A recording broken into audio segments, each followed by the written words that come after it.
Hello, hello. Welcome to the Witches Movie Coven, one of the best magical nights of the week. And I am your host, Patty Negri. No, wait a second. Hold on. I am your host, Richard-Lael. No. Okay, hang on. I am your host, Heather Greene. And you can see that Patty Negri is out this week. She is out doing magical, restful things in the witching world. And I am taking over. But before I tell you about myself, I'm going to pass it over to my wonderful other co-hosts. We've got Courtney Buckley. You want to start? Tell us who you are. That's me. I'm Courtney Buckley, ghost bait on Scared and Alone, not a Shakespeare connoisseur, so tonight's going to go great. And I'm melting again because I'm trapped in a heat dome in Massachusetts. So, well, hopefully you'll get cooler over the hour. How about you, Richard-Lael? I am Richard-Lael. Richard-Lael is one name, not two. If I were just Richard, I would be. Before I go on, I just want to take a moment to say thank you. Happy anniversary to our producers. And for those of you at home, many of you watch and enjoy. Just hit the like and subscribe. I know you want to do it. You really do. It's free. You want to hit that button. Also, I am known as the Gentleman Psychic. I'm a psychic in a medium. I used to be a psychic in a small, but now I'm a psychic in a large. Wait a minute. Never mind. And thank you very much. And you can see tonight we do not have not only Patty Negri, we also don't have Jason Mankey. And so in place, we have our wonderful guests, a couple of people that you probably have seen before and we love having on the show, Thumper Forge and Tabitha Meadows. So Tabitha, why don't you tell us who you are since you're doing such a lovely dance? I am Tabitha Meadows, medium and psychic, and I just want to say happy new moon and thank you all for being here. Thank you for being with us today. I can't wait to hear your thoughts on this movie. And how about you, Thumper, coming all the way from Texas? Hello, I am Thumper Forge. I am the author of the upcoming book, The Chaos Apple, Magic and Discordianism for the Postmodern Witch, which is coming out through Llewellyn in November. And Rupert Everett is my twin flame, so I have a lot of good things to say about this movie. Wow, something new and exciting to talk about. Well, great. Well, tonight, let's talk about this movie tonight. I think it is a Shakespearean classic, a Midsummer's Night Dream, perfect timing, given that this is just past the summer solstice. So we kind of plan that, I think, right? So I think the first thing we need to do, though, for all of those folks who haven't watched the movie and haven't read the play, or were forced to read the play at some point in their educational career, Richard-Lael has probably a synopsis and hopefully a very unbiased one, similar to last week's unbiased synopsis. I do have an unbiased one, though I have to preface this by saying many years ago, I did the ballet version of Midsummer Night's Dream. And I actually did the exact choreography as Ethan Stifel. So I was much more talented than I gave myself credit. And the person that played Bottom was a real ass. He told me in ballet class, he said to me one day, you need a nose job. And I went, a nose job? I mean, I have buck teeth and you could maybe think of other things. And he said, yeah, it's just too perfect. And I said, well, I'm not going to get cuteness reduction surgery for you. Anyway, more about that. There actually is one more story I'll tell a little bit later on, a personal one about, I'll tell that one now, and then we'll get into this story because Courtney will enjoy this one. So, I was a little closet queen. I was a closet queen. And we were getting ready to do Midsummer Night's Dream, which strangely opened up on Valentine's Day. Why? That's not Midsummer. I don't know. I'm not Miss K with that. I was also in hair school. No one knew I was gay. I did. I knew that. And there was a young woman she had started doing hair school before I did.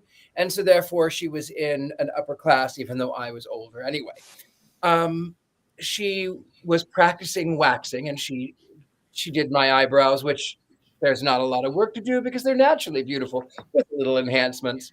Anyway, we were rehearsing for this, and this was the end of December, and so I invited her to a New Year's Eve get together, which was my birthday.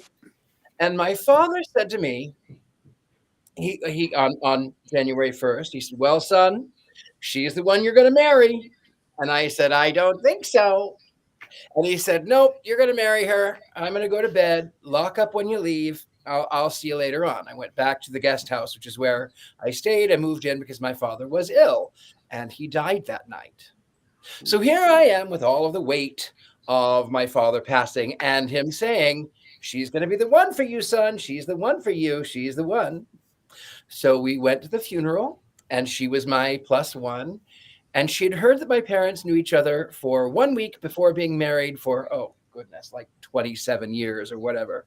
And she leans over and says, "Oh, that can be us." And I went, sure, okay. So we're driving along one day, like not long after this. This is like January 5th at this point. And she says, "Well, I always wanted to get married. I do." And I said, "Well, if I were to propose, I would do the traditional thing and ask your father." And she called me that night while I was at work and said, "Okay, so my father's going to be out of town and you have to ask him tomorrow night. Otherwise, he's not going to be there for 2 weeks." And I said, "Okay, all right." So I go and ask him, and he says, "Well, I thought you were gay, but it doesn't matter. It doesn't matter. It doesn't matter. It doesn't matter. I just thought you were gay. It doesn't matter." He says, "Just as long as you're good to it, doesn't matter." So I start planning, and I know that we open on Valentine's Day at the Coleman Theater in Miami, Oklahoma. They call it Miami, Oklahoma, but it's spelled Miami. And I had it planned out. I was Oberon, king of the fairies.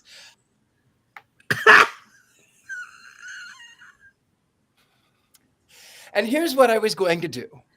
I was going to, on Valentine's Day, in this beautiful 1920s Parisian-looking opera house in the middle of nowhere, we were going to go through all of the acts. The curtains were going to close, and then they were going to open up. We were going to take our bow, and then I was going to call forth all of the woodland fairies to bring seasonal flowers, all of the seasons. And then I was going to bring the acorn, the little changeling out, and he was going to bring out the ring. And then I was going to call her forth from the audience. And I was going to drop to my knee and then declare some sort of gesture of love. And then we were going to take hands, and she was going to say yes. And then they were going to play the wedding march from the final act. And we were going to go back upstage as those red velvet drapes closed. But by the end of January, I was really second guessing this because I had a little secret. I am a homosexual. And I'm thinking, oh God, I can't go through with this. I can't go through with this. I can't. You know what? Here's what I'm going to do. Tomorrow, when I see her at hair school, I will tell her we have to postpone. I have to think this over. I have to think this through because, again, I am a homosexual. She's not at school. Oh, no. So I'll tell her the next day. And then I hear that her appendix had burst and she was in the hospital. Oh, crap. Crap. Okay, it's fine. Not a big deal. It's not a big deal. We can focus on getting her healthy. That's it. Yeah. We can do that. Well, she calls me. Again, I'm at work, and she leaves me this voice message, which is, "Oh my God, my father just told me all about what is going to happen, and here's the plan. You are going to do your whole thing, and then you will call me forward, and my father will pick me up and carry me to you." What? Yes. Ew. And It's worse and worse. I know. So I called. This is so much better than the movie. Keep going. This is the unbiased plot summary I was waiting for. I call her back and I say, "Hi, sweetheart. How are you feeling? You feeling okay?" "Oh, I'm in a lot of pain, but I'm okay." "Well, I was really thinking, I'm going to be doing this show for 2 months. It doesn't have to be Valentine's Day. And I think we really need to focus on you getting better. Yep, that's it. You need to be better." She says, "That's fine." Uh-oh. Yikes. Uh-oh. The F word. I said, "Well, then I can't propose to you on Valentine's Day."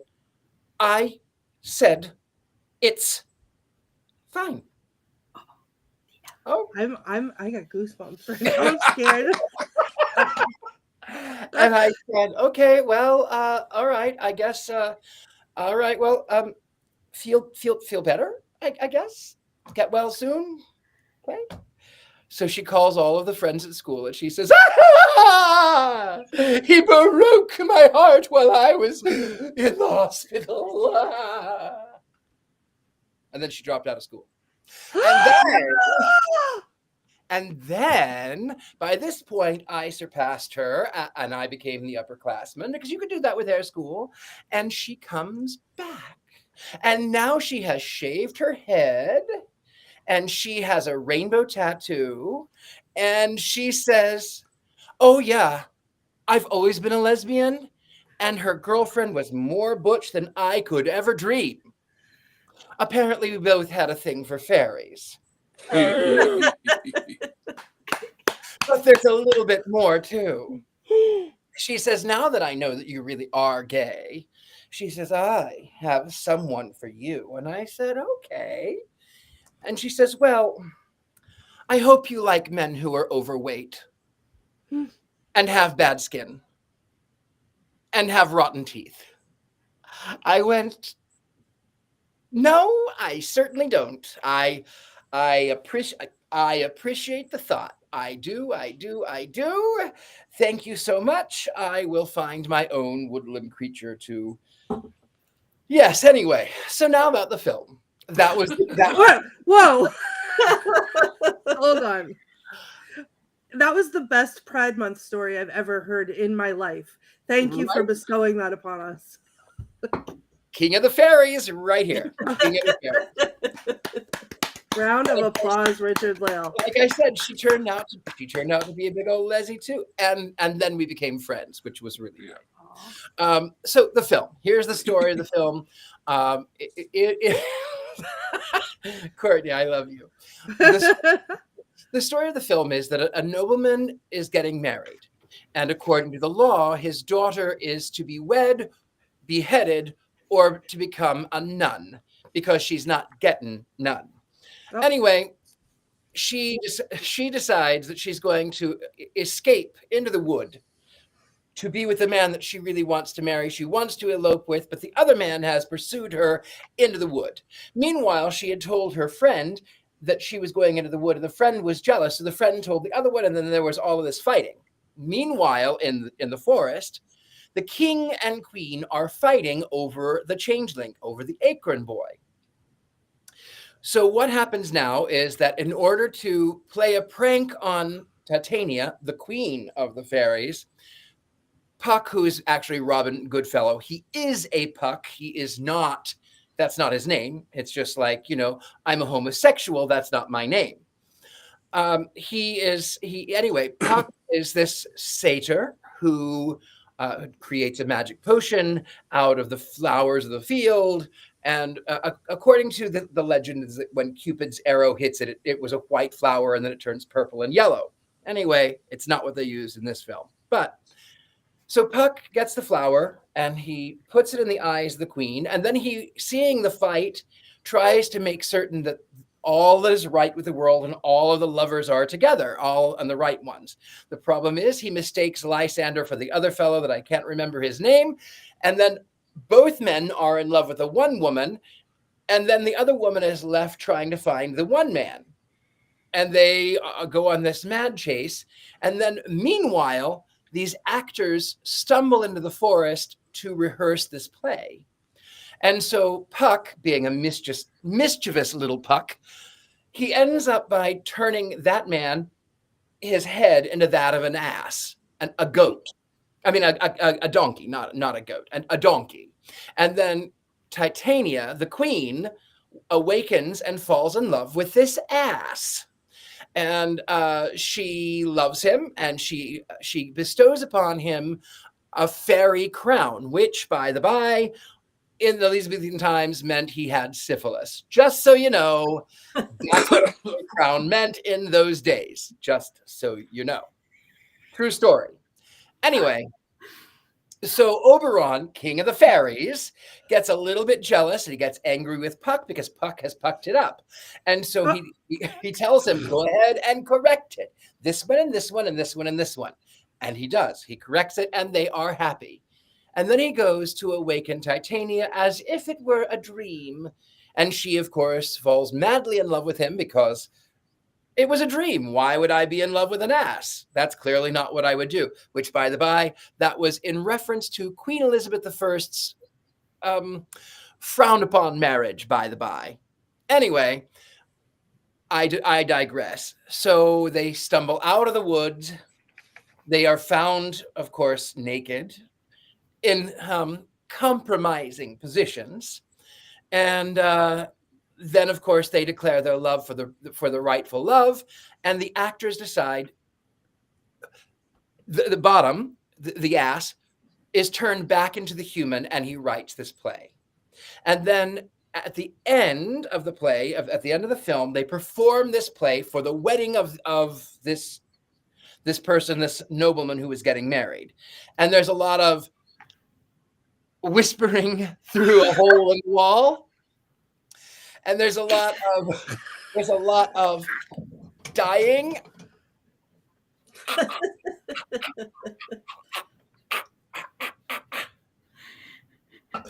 and applause.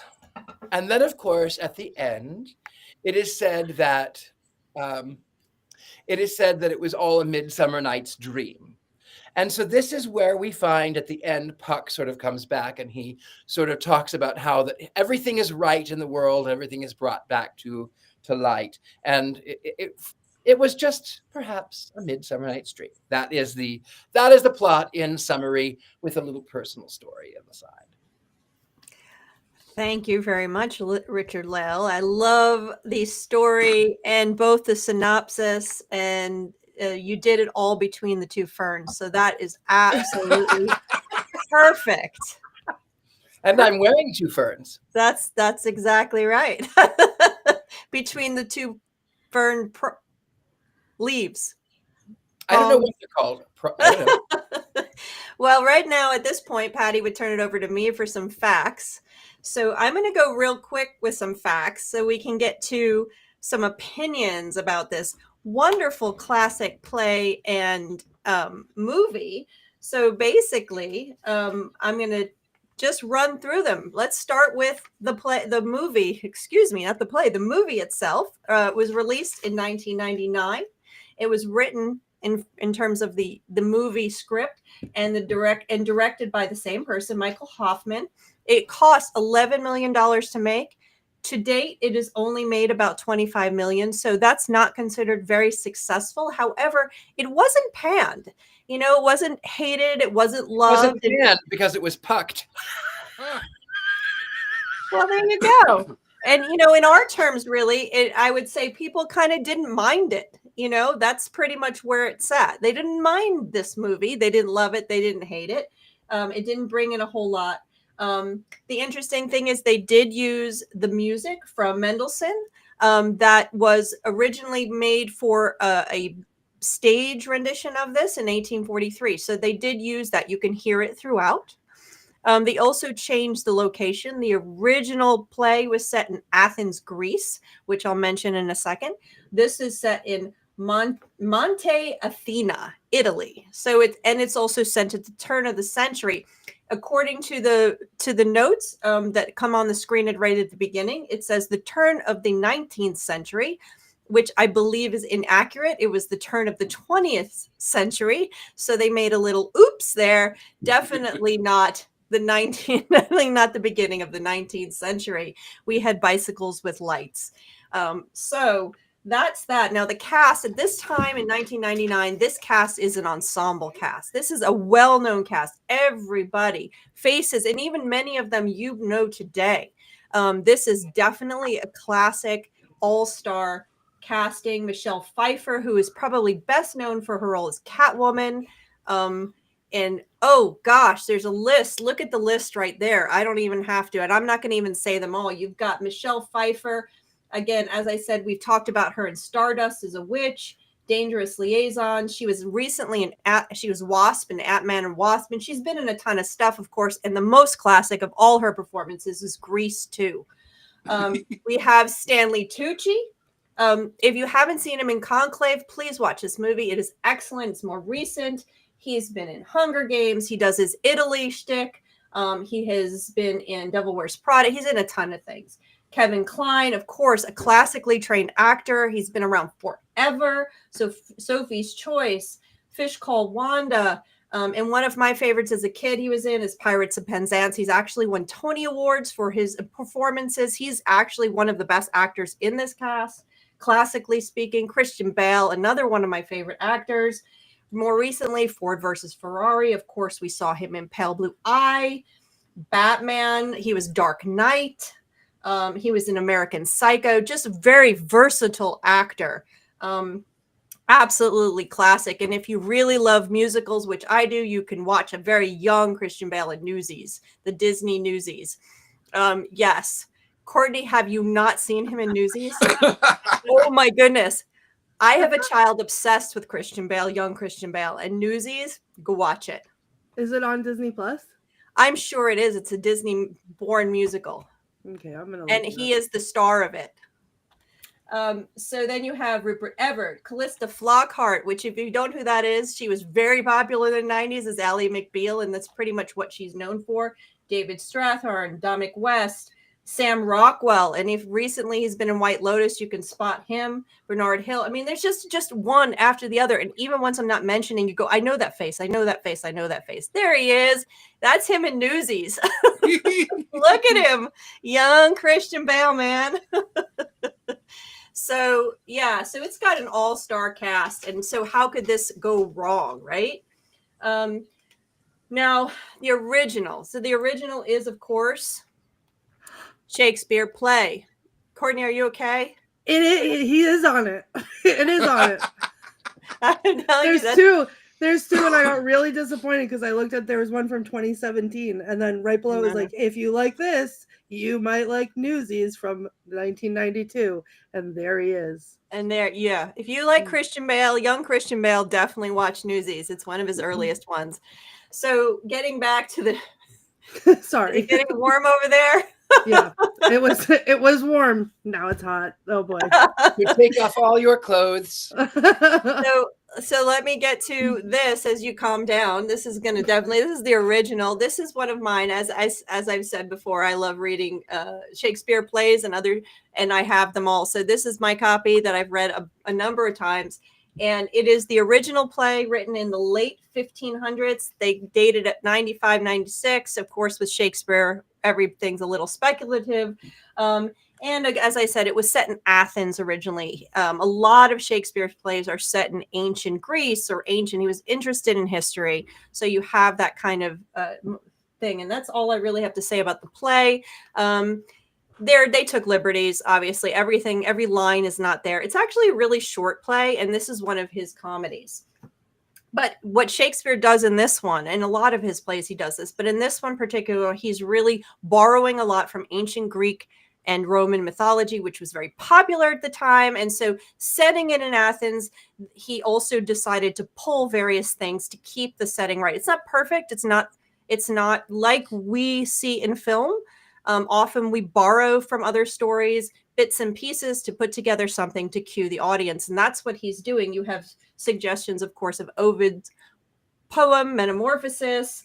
You have the Pyramus and Thisbe myth, and I don't know that one very well. You, of course, Theseus, who slayed the Minotaur. You have Hippolyta. You have suggestions of Herod and Zeus. You have a moment where you see a Medusa character. Puck, of course, is very much either a Pan or an Eros type character. So he's pulling in a lot of this stuff all over the place. And those are just suggestions. If you get into Shakespeare studies, you would dive deeper into this and find all of the various connections. But Shakespeare also lived in his time. So a lot of this stuff is very much relatable to what he was experiencing, to make the play palpable for his audiences in the period of time it was created as well. So you see, here we go. We're back in Newsies. This is New York. This is a very different time. This is probably the 1920s. That's a totally different time than we're talking about. That's where I'm at right now. Though, okay, so. Let's come back. Let's go back a few decades. So this one takes place in the late 1800s, not in the 1920s. There he is. There's our buddy Shakespeare. If he even existed. If he even existed. Like I said, lots of speculation when it comes to Shakespeare. But let's assume he does exist. So a lot of the stuff is wrapped up, like his ideas of Hera and his ideas of Zeus and Oberon and Titania, and everything is wrapped up into this kind of fairy concept. So you see a lot of stuff emanating from his time and from his thing, placed in a story that would be understandable at that time. And Richard-Lael already made some suggestions about how that works. So he's not very much different from a lot of the writers of movies today in that way.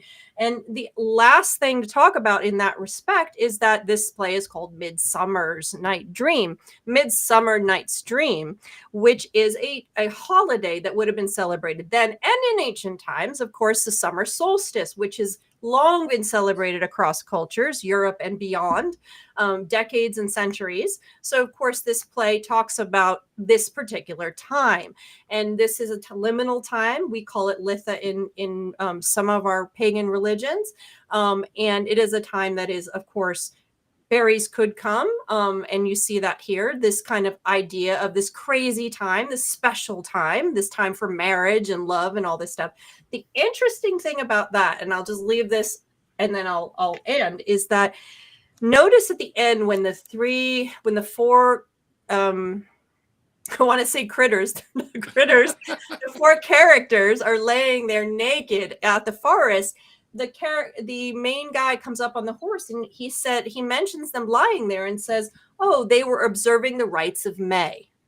Now, there's been a lot of speculation that this play is not actually about Midsummer Night. It's actually about Beltane. And so, or May Day. So there's this kind of sense that, and I always associate it with Beltane, because Beltane is right at the time of Witches' Night and Walpurgis Nacht. It is associated with fairies and fairy activity, going out into the woods and youth and all the things that we see in this. Love and fornication and all the various things that we see. This play is very much a Beltane play. And they even mention May here and there. Specifically, they are observing the rites of May. So it's interesting that it's called Midsummer Night's Dream. So I'll leave you with that. And now I'm going to hand it over to all of these wonderful Coven members to tell us how much they loved or hated this movie. So who would like to go first? Courtney? I would love to. Oh, Courtney, we can hand it to Courtney. Thumper, go ahead. I have to share something that I read on Tumblr several years ago that kind of ruined a lot of the setting of different Shakespeare plays for me. And it had to do with somebody who had gone to see their cousin in a production of Midsummer Night's Dream. And the play opened with a high school kid reading the play in his bedroom.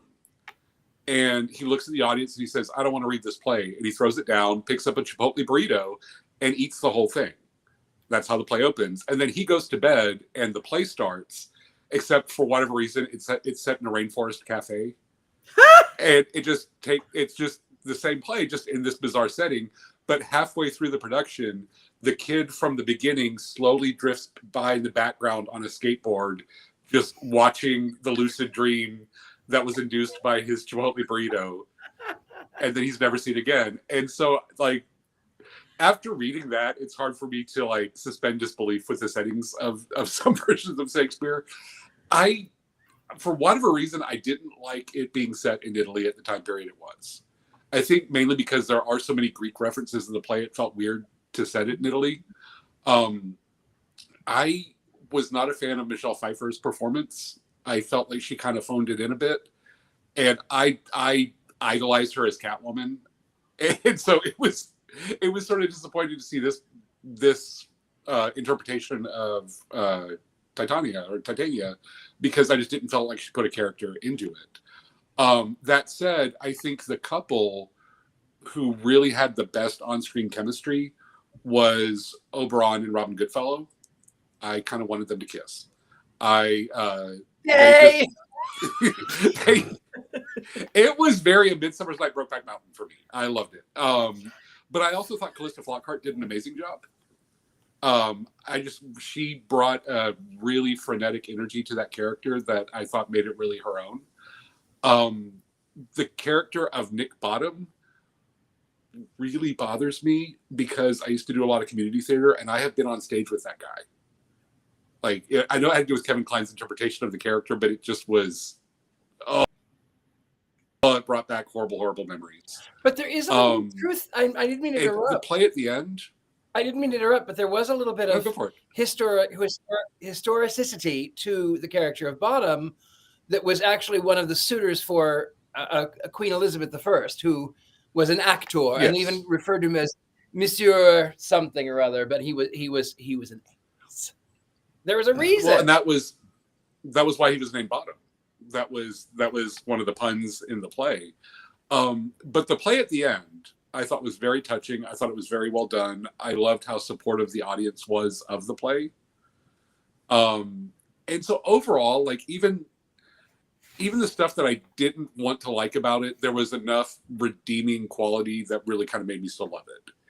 And my absolute favorite thing, and then I will pass it to the real Courtney, is I loved that the fairies in Titania's court were just so over it from the get-go. The first one walks in when they're in when Robin Goodfellow is having a drink and she's like, I've been here, I've been there.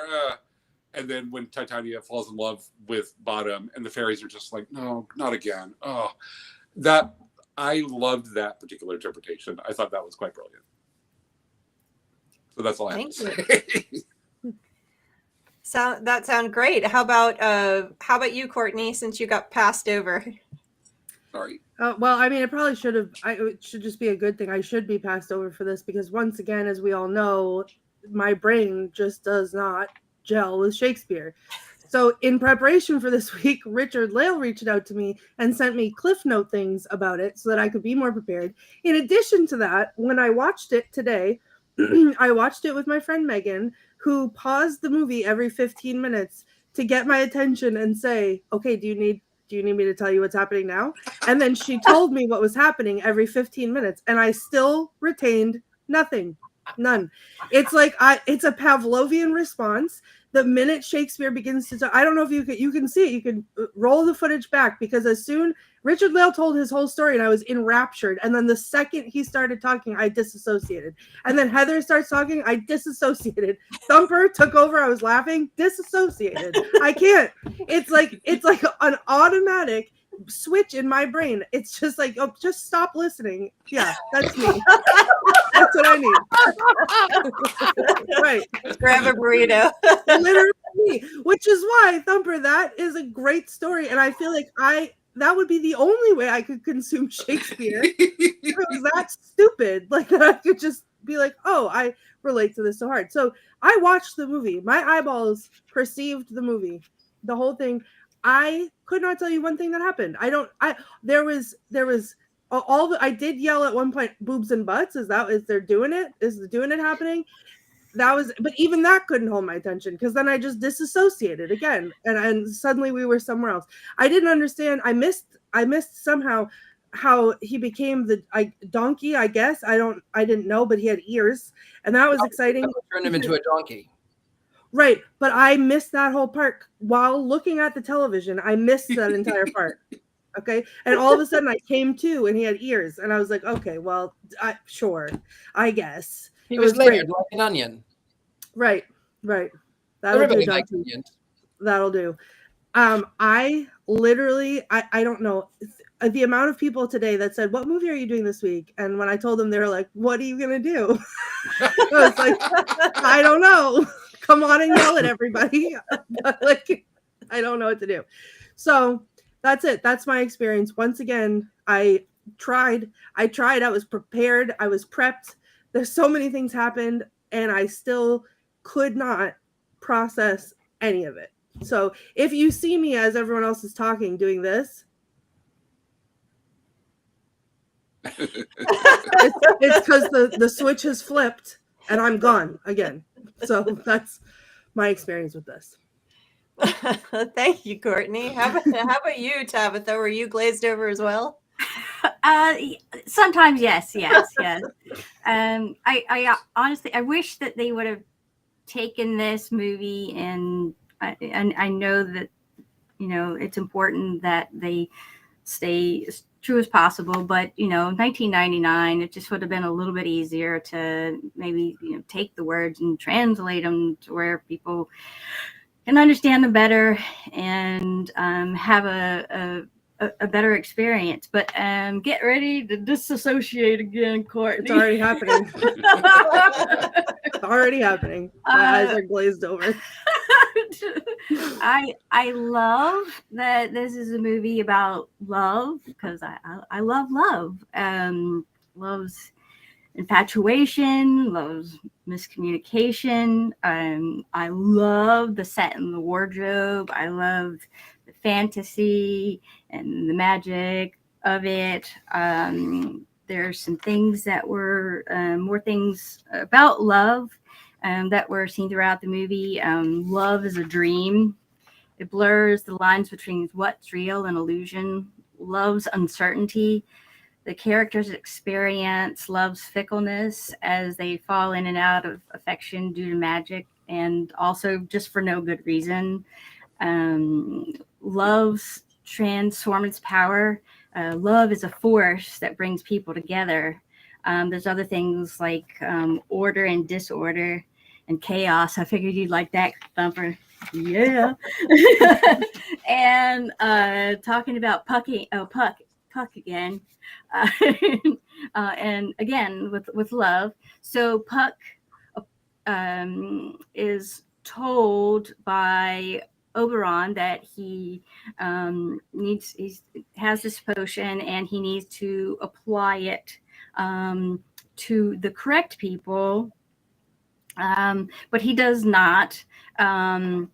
He applies it to Lysander, and the whole thing ensues. But by the end of the movie, it corrects itself. But what I really wanted to talk about was love and love potions. And as a witch, as it was?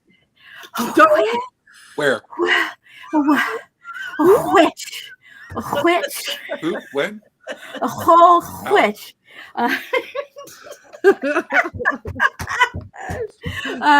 One of the biggest... I came back for that one. We are in it now, y'all. One of the biggest things I see in the communities is the want of love spells. And I've even seen people say, help me with a love spell. He has a partner already, but I want him to be obsessed with me. I'm like, oh, Lord, girl, be careful what you wish for. Be careful what you wish for. Be careful with your intent. Whew, because you just might get it all and then some you don't want, right? So again, I'm not someone who tells someone what they need to do. It's just my opinion that it's not ideal to force someone's will or control their emotions in regard to love. So, and in this, let's see, Puck, he uses like a wild pansy. But there's other various ingredients like honey or sugar for sweetening. I'm a wild pansy. Wild pansies, yes. Tonight. But again, intention really is always the biggest factor. I mean, when you're dealing with love, you probably want to ask for someone who's for your best and highest good. You know, that's just my opinion. I love you guys. With all of the hexing and everything else that I do, and all of the black magic and the things that people are scared of that I don't bat an eye at and I will just get right into, I will not touch a love spell with a 10-foot pole. Absolutely not. You could not pay me. I would not do it. I do. It's I have dangerous. a personal story. Can I tell you a personal story? A love spell personal story. So happy Pride. I'm going to be very personal, very personal. Many years ago, I met someone on Craigslist. That was how long ago it was. It was on Craigslist. A Craigslist Pride story? I'm set. And it was actually right around this same month, by the by, because it was Pride Month. And he messaged me, and he wanted some. He wanted to hook it all up. Get hooked. I said, certainly. Come over on Saturday. Come over. And I got all ready, and I had turned the lights way down low and soft candles and soft music, and I waited and waited and waited. Oh. And I went, fine, he's not showing up.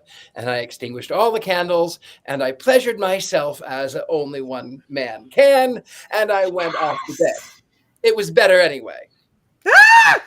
Well, a week later, he messages me and he says, "Oh, I am so sorry. Can we meet up? Because I got high. I was smoking. I got stoned. I was enjoying myself." He fucked up. I said, certainly, come on over. But if you forget, you can forget my number forever. So he came over, and all night long, what a devious SOB I was. Oh. Because all night long, I drew little things, all little hearts and little things all over his skin with my finger. And I told him, as we were doing the rite of Pan, thank you, Nathan King, I told him mentally that he would fall passionately, madly in love with me, that he would lust after me, that would be the way that it was. And then he did, and then I did. And then he said to me one day, "I don't know what's wrong with me. I feel like you cast a spell on me." And I said, "What? Me? What?" And then we dated for a while, and then it was a devious, a devastating, dreadful breakup.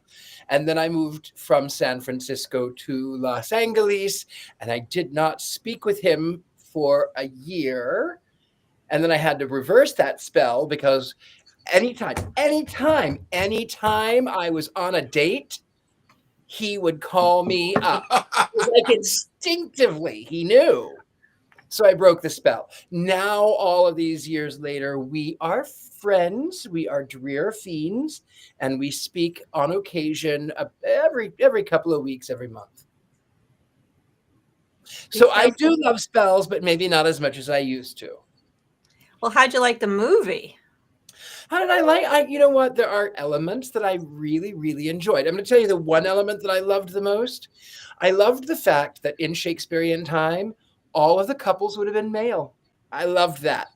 I could not help but see that. Also, the fact that the play was so accurate to the historicity of an actual Shakespearean play, and they had a male dressed as the lead in the play in the film.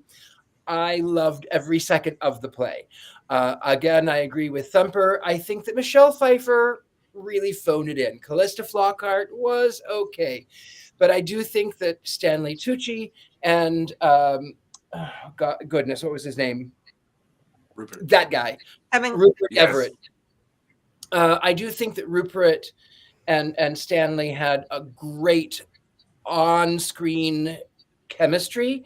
They really rescued the film, I think. And even though it was, I loved the costuming. I do wish that they would not have put it in Italy. I wish that it would have been back in Greece.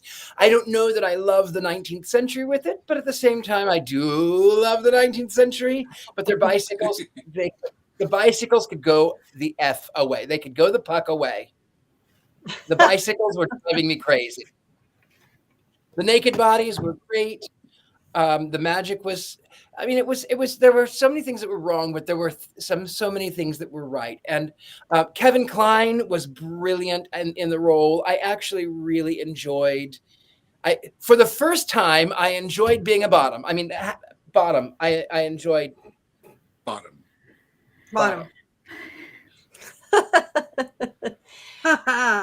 Well, before we go any further, before we go any further, Courtney, do you have quotes? I have one quote. I feel like Richard-Lael might have known that I would only have one quote, and that is why he came prepared with so many glorious stories this week, to save me from having to do too many. So this is the one, other than the bikes, because the bikes, every time the bikes came on, I was like, why the puck are there bikes? Like, what is happening? I don't understand. So other than that, and screaming Stanley Tucci the first time he came on screen, this is the only part of the movie that caught and held my attention. It was Helena when she was chasing after Demetrius, and she said, "I'm your spaniel, and Demetrius, the more you beat me, I will fawn on you. Use me, but as your spaniel. Spurn me, strike me, neglect me, lose me, but give me leave, unworthy as I am, to follow you." And that just spoke to my heart in ways that I will not discuss on this podcast. So I knew you were going to quote that. I don't know. I knew that was, you were going to pick that one up. I don't know when it came on. I'm like, Courtney's going to find that one. Yeah, because I, you know, that's the kind of energy that I put out into the world also. So I vibe with that. Well, I'm going to share real quick. I've already shared that I am a big fan of Shakespeare. And I'll do this real quick because we need to vote soon. But I have a special connection to this. And the movie was okay for me. I think for the same reasons as Thumper, Richard-Lael, and Tabitha said. I love the love. Had problems with some of the performances. And, you know, it could have been better, but it was fine. It was fun. I didn't mind it, just like most of the people. But I have a special connection because this is one of my favorite Shakespeare plays. I actually named my sweet cat, who passed in 2017. There he is, Puck. Aww. And you can see he was a very unusual cat. He wasn't spunky and weird and messed things up. He was very chill and zen. I always thought he's either the dumbest cat in the world or perhaps the smartest. We could never know. He always had his eyes half closed. And he did things that I can't talk about in front of people. I can't talk about here, but he did those in front of people. And people that had actually spent time with him actually remember him because he was very strange to the end. But the special thing about my Puck is that he was my spirit friend. He bonded with me very early and very young, and he was getting sicker and sicker. And he passed 1 week after I finished the manuscript to my book. Aww. And a couple weeks after I met my current partner, Ben, and he hung on so long and waited till he knew that I was going to be okay because I had a very rough year that year. And he waited and waited and he held on. And then that day he came up and he sat on me and purred and then peed all over me, and that was his way of saying, it's time. It's time. You're going to be okay. You have a new spirit friend. You finished your book. You're going to be okay. I'll see you on the other side. And in tribute to him, he is on the cover of my book. That's Puck. So he was very, very special to me. And he was named after the character of Puck. And I have actually in theater as a theater minor. I was a theater minor. Done the speech at the end. If we shadows have offended, think but this, and all is mended. And I read that to him a bunch of times. He had no idea what I was talking about. He was so zen. It's like a cat that would walk around. It's like he was smoking pot in like some back room somewhere all the time. But he was very, very special, and to me. And I just wanted to share that with y'all. But that's my special attachment to this movie or to this play, my sweet Puck. And Heather is the one getting hexed this week for making me cry about Shakespeare. No, why don't you zoom in on my pain? I will share more pictures of his shenanigans with you guys because you would laugh hysterically. He was a great cat. He was weird in the way cats are not weird, because all cats are weird. But that's my connection. And so Not him on the cover of the book. Heather, I do have an Oz-related question for you. Wait, Oz. That's not the movie tonight, Thumper. It's not, but I promise I have a point. Okay. So in the script, it talks about Cupid's arrow turns the flowers from white to purple. But in this movie version, the flowers turned red, and they looked to me like poppies. Were those poppies? You know what? I didn't look at them closely. I have no idea. The poppies in Oz are orange, tend to be orange. Okay. But I'm pretty sure they're orange in the movie. But I don't know. They seem to be just a random flower to me. I didn't look closely. Okay, because I had a theory that Puck was actually drugging everyone, and that's why it wasn't love potion. He was giving them opium. The rose is red. That's Alice in Wonderland. Touche.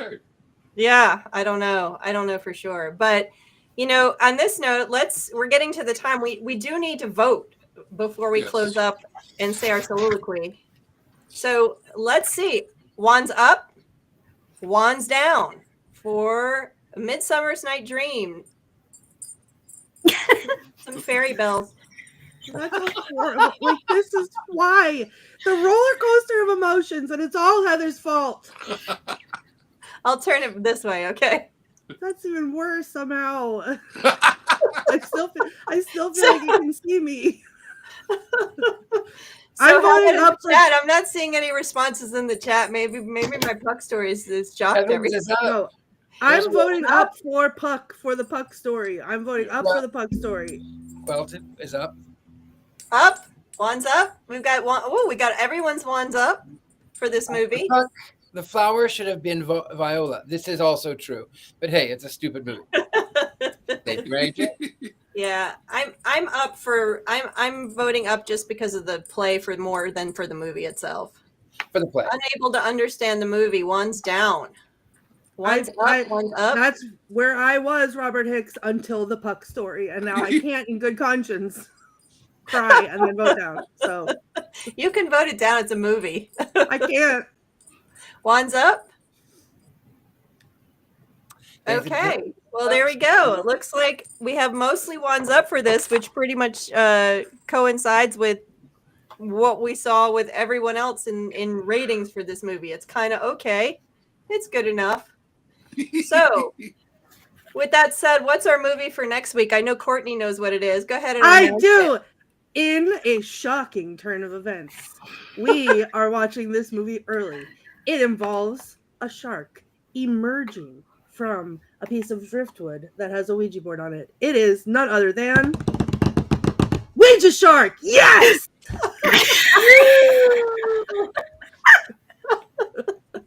I'm so excited. In case I'm not here next week, what's up? Thumper, can you just come back though? Can you just come back anyway next week so you can join us for Ouija Shark? I just want to read a text that I sent to someone today. Let me see if I can find it real quick. sorry. I said, they said, what are you going to do? Sounds like you're going to spend the rest of the night frantically Googling about Midsummer Night Dream. I said, I'm just going to yell a lot about how I can't do Shakespeare, and yet you make me do it anyway. And then I said, next week is stupid, dumb horror that's going to be hilarious. So I'll suffer through this to get to that. So, Ouija Shark.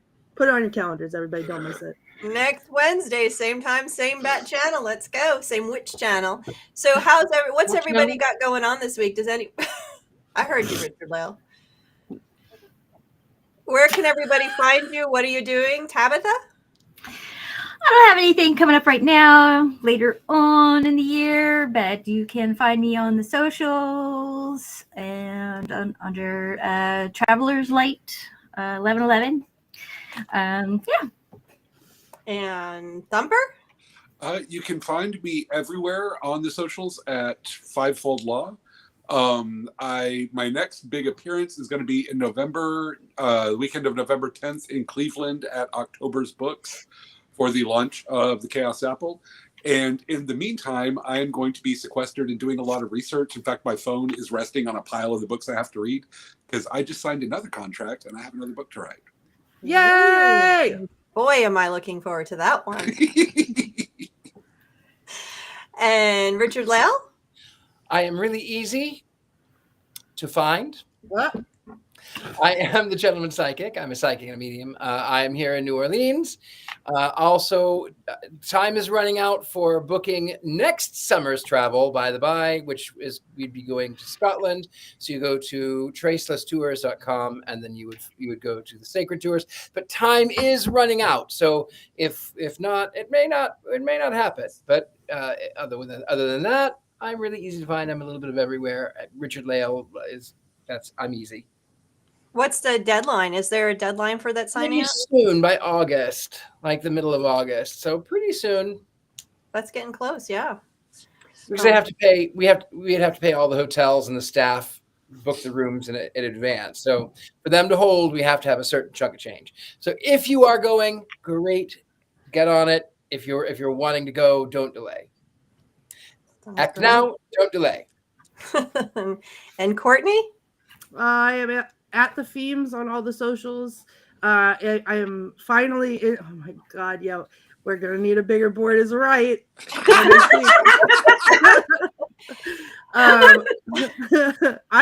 Courtney, the Jaws just celebrated its 50th anniversary, so we may do a follow-up. We may have to do a two movies in a row.